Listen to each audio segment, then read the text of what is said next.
The story starts in 1587 when a group of English people, following a command from the Queen of England, travel to a remote island. Their leader is Captain Jack. When they arrive, Jack's pregnant wife, Maria, wonders if they made the right call coming here. Jack reassures her, saying it's a new place and they'll get used to living there soon. He explains that once they settle, the island will be under England's control, just like many other countries. While they're talking, the governor and the rest of the crew unload their stuff and head deeper into the island. After a short distance, they find a wooden fort and several houses that are completely deserted. An English officer named Mac whispers something to the governor and leads him into one of the houses. Inside, they discover a skeleton hanging from a noose. The governor notes that the body looks like a soldier and that he's only been dead for a few months. Mac finds it weird that if he hanged himself, no one else is around. A junior officer points out that when they got there, the gates to the fort and houses were locked from the inside, but there were no other bodies. Everyone is pretty confused by this. Jack and Maria enter the house. Jack notices something written in Nordic on a wooden plank above them. The governor says it says, "Save your soul before they take it from you," and figures the guy must have been crazy. The governor leaves, but Jack keeps staring at the skeleton. A local from a neighboring island, who guided them there, is also with them. He warns Jack not to go too deep into the forest beyond the lake on the island. After giving his warning, the man leaves. The English people fix up the deserted wooden houses and make them their homes. That night, Maria has a terrible nightmare. She dreams that she has no baby in her womb and is surrounded by blood.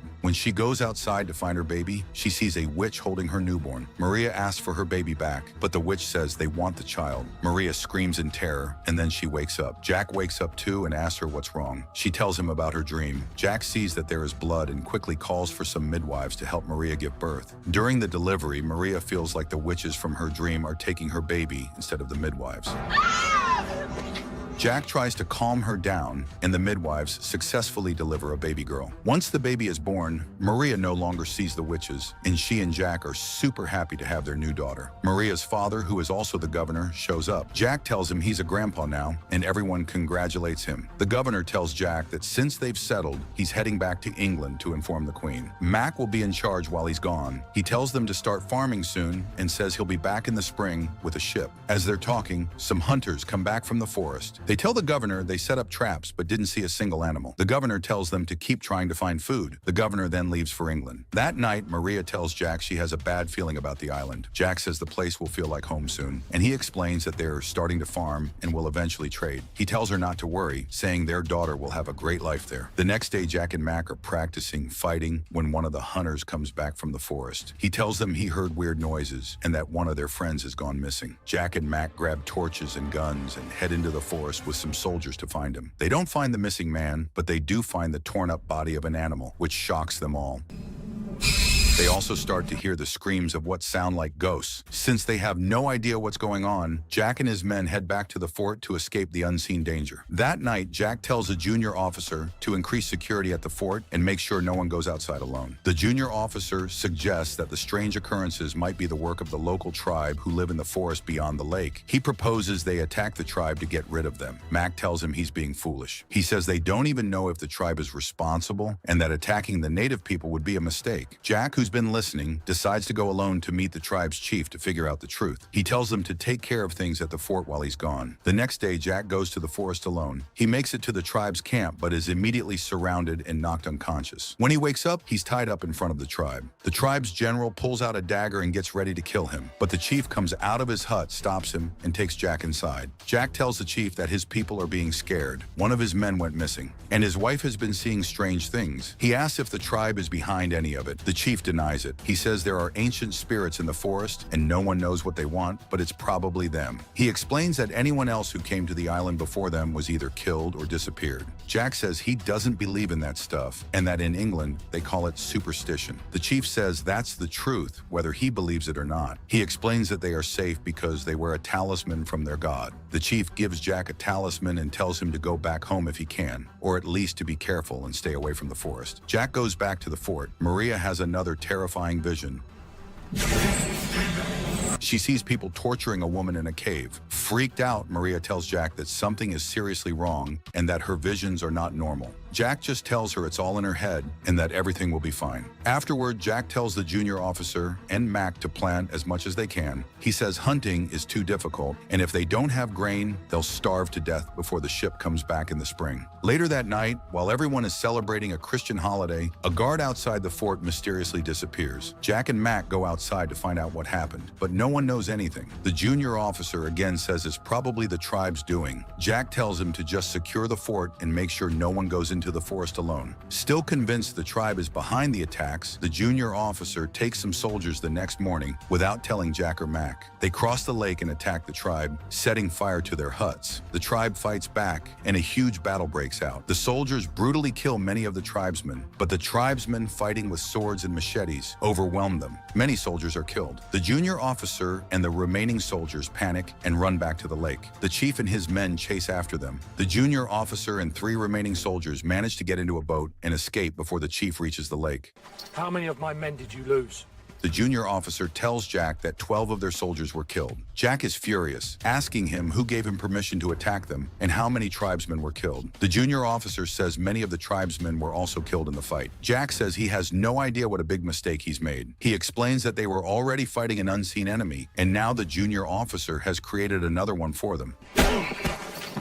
Since the junior officer has no response, Jack has him arrested. Mac asks Jack what they should do since they can't go back to England without a ship. Jack says for now they just need to stay alert. He goes to see his wife, and Maria tells him she had the same vision again of a woman being tortured in a cave. She also says she has a bad feeling that something terrible is about to happen. Jack tries to calm her down again. While they're talking, the spirits attack the junior officer, who is in chains, killing him brutally. Jack and Mac rush to him, but it's too late. Mac sees his disfigured face and realizes why the man who hanged himself wrote, "Save your soul before they take it from you." The next day, a priest is brought in. The priest looks at the junior officer's body and says it was the work of an ancient and very dangerous spirit. He says he can't help them fight it. Jack says they'll just have to fight them themselves. Mac points out that their weapons are useless against the spirits. Jack thinks that the spirits are afraid of water, and that's why they don't go into the lake. He tells Mac to get more weapons ready so they can figure out the spirit's weakness using water and weapons. Jack then goes to his wife. Maria says that since their people are dying one by one, the spirits will soon take their baby. Jack says he finally understands why they want their baby. He explains that hundreds of years ago, Vikings used to live on the island. If they died in an accident or were murdered and their bodies weren't cremated on a boat, their spirits would be stuck until a new, pure soul helped them find peace. Maria says this means the spirits will do whatever it takes to get their baby. Jack promises to protect her with his life. That night, he and Mac stand guard, but nothing happens. The next morning, Jack, Mac, and some soldiers go into the forest with torches and weapons to find the spirit's hiding place.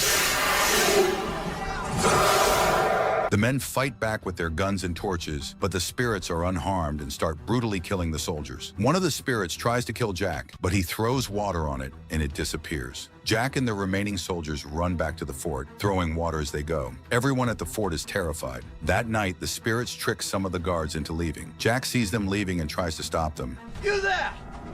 Somebody stop that man, now! The guards open the gate and get killed by the spirits. The spirits then start to approach the other guards at the fort. Jack orders the soldiers to shoot at them, but the bullets do nothing.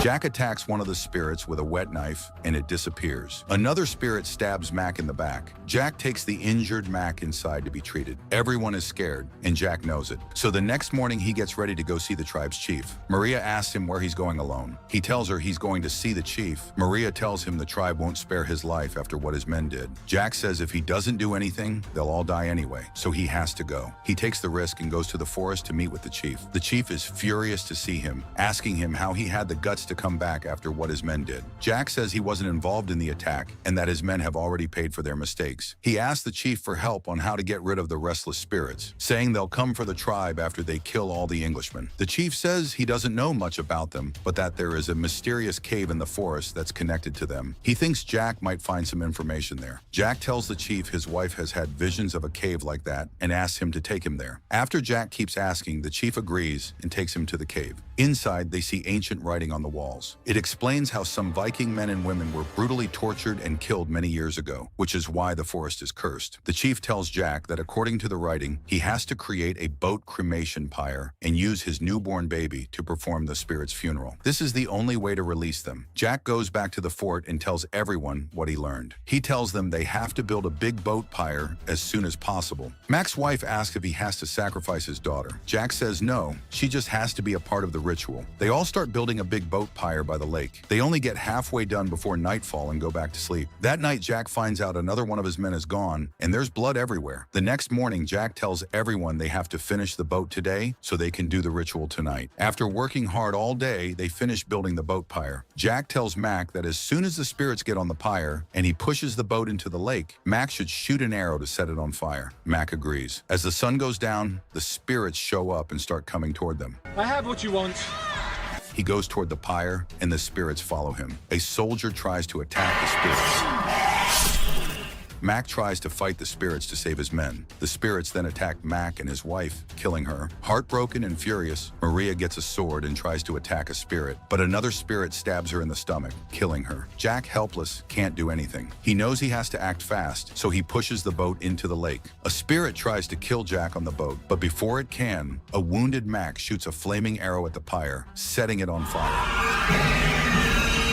The spirits are finally at peace, but Jack, Mac, and everyone else are dead. The next morning, the chief and his men come to the lake and find Jack's baby in a basket. The chief decides to adopt her. He orders his men to burn all the English bodies and the forts to prevent any of their spirits from becoming ghosts on the island. And that's how the fantasy thriller movie ends. If you liked the video, please like it and subscribe to the channel. See you in the next video.